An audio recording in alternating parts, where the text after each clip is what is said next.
आपके science class में आपका स्वागत है। आज हम देखेंगे पीएच मान की खोज सोरेनसन ने 1909 ईस्वी में की थी। अब देखेंगे कि जल का पीएच मान 7 होता है, जल का पीएच मान 7 होता है और दूध का पीएच मान 6.4 होता है और सिरके का पीएच मान 3 होता है। मानव रक्त का पीएच मान 7.4 होता है, नींबू का पीएच मान 2.4 होता है और NaCl का पीएच मान 7 होता है और शराब का पीएच मान 2.8 होता है और मानव मूत्र का पीएच मान 4.8 से 8.4 तक होता है और समुद्री जल का पीएच मान 8.5 होता है और आंसू का पीएच मान 7.4 होता है। मानव लार का पीएच मान 6.5 से 7.5 तक होता है।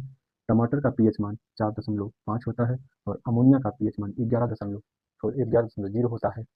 तो इस प्रकार देखें, पीएच मान जल का पीएच मान 7 होता है, दूध का पीएच मान 6.4 होता है, सिरके का पीएच मान 3 होता है, मानव रक्त का पीएच मान 7.4 होता है, नींबू का पीएच मान 2.4 होता है और NaCl का पीएच मान 7 होता है, शराब का पीएच मान 2.8 होता है, मानव मूत्र का पीएच मान 4.8 से 8.4 तक होता है और समुद्री जल का पीएच मान 8.5 होता है। आंसू का पीएच मान 7.4 होता है।